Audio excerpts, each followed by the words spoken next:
those who remember, for those who will never forget, and for a whole new generation who will experience it for the very first time.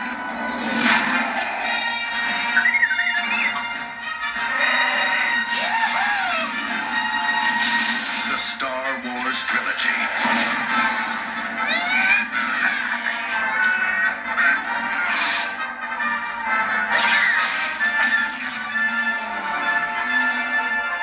Three timeless adventures that changed movie making forever. Now, the entire trilogy, digitally mastered in THX for the ultimate in sound and picture quality. This will be your last chance to own the original version of Star Wars, the George Lucas masterpiece that launched the Star Wars Trilogy. The Force is forever, for all generations. The original Star Wars Trilogy on video, one last time.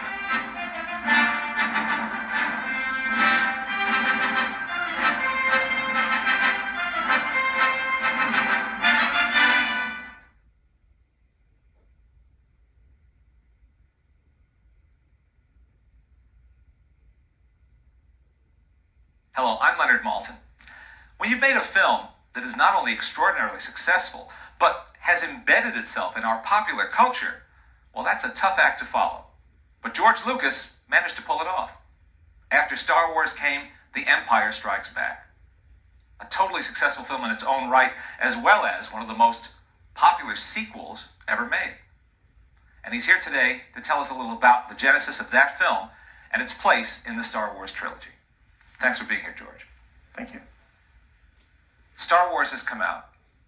A success, I think it's fair to say, beyond your expectations.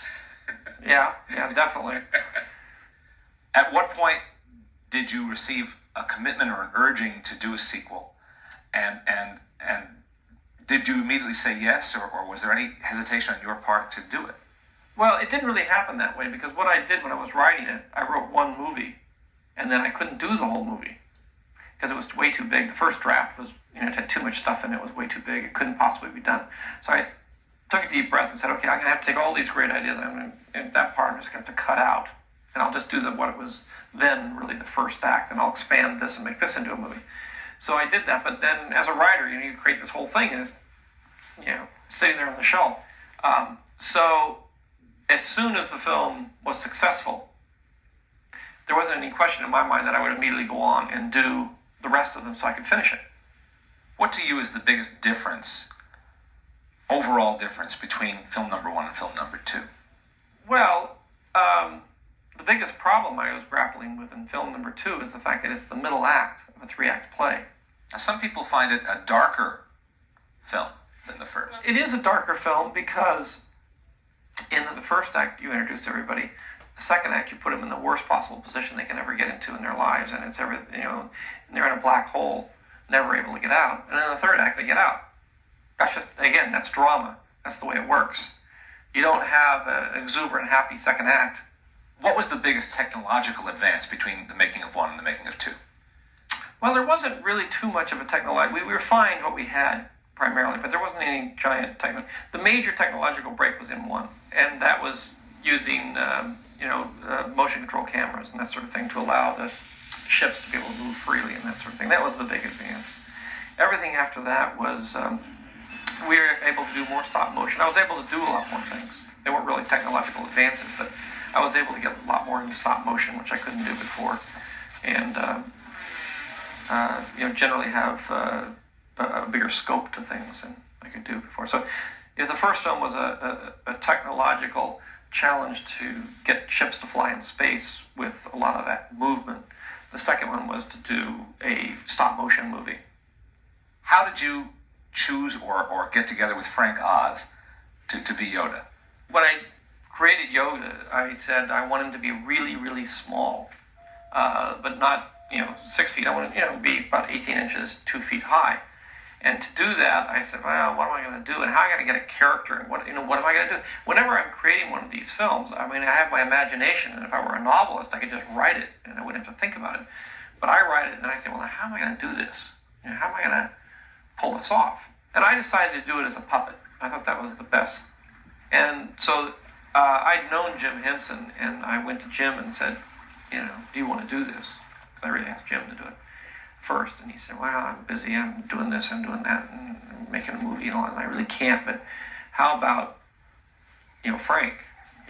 Frank's the other half of me and everything. And I said, well, that'd be fantastic. It's an extraordinary creation. I think it was exciting for everybody because it was the idea of taking, and Jim was very interested in doing realistic characters that weren't really Muppets. And so we all really worked together on it. Tell me about how you first met and worked with John Williams. I had known Steven Spielberg for a long time up to this point, and we were talking about the film real early on when I was writing the script, and I said, I want a classical score. I want the corn gold kind of feel about this thing. It's an old-fashioned kind of movie, and I want that grand soundtrack that you used to have on movies. And he said, the guy you got to talk to is John Williams. He did Jaws. I love him. He's the greatest composer ever lived. You got to talk to him. And so I did. And it was really Steven that introduced us and recommended him. And I talked to him and said, okay. And he was interested. So he did it, and he's a dream to work with. He's the most wonderful collaborator. Didn't you at first want him to use existing classical music? Is that true? No. I had written it to certain pieces of music. I write to music. So when I'm writing a scene, I have the music there, and I'm writing it to the music. And then in a lot of cases, we'll use that same music as a temp track. So there was temp tracks of classical music in the score. And with Johnny, you can say, look, I want something that feels exactly like this. You understand the emotion here and the emotion there and what's going on. He said, yeah. And then he will take that and he will come up with his own composition and his own themes, which are uniquely, Star Wars themes in this case. But he'll give it that same emotional thrust that was in the classical piece. He knows exactly what I'm talking about, and he's really conscientious in trying to get the director's vision on the screen. What kind of feedback did you get to that incredible climactic scene in Empire when we all learn who Darth Vader really is? I was nervous about it, but in the end, I didn't get much of a reaction out of it. I mean, people, were curious about whether it was true or not, and I purposely left it so that it would be ambiguous, so that you wouldn't really know, and people would sort of debate it for the next 2 more years or more. I wanted people to sort of debate whether it's true or not true, or like sort of thing. Well, George, as you know, people are just nuts for these movies, and to learn so much about them and what went into them and what inspired you is a real treat. No, thank you. It's fun. I hope that people continue to enjoy the films because it's nice to think of them as being timeless.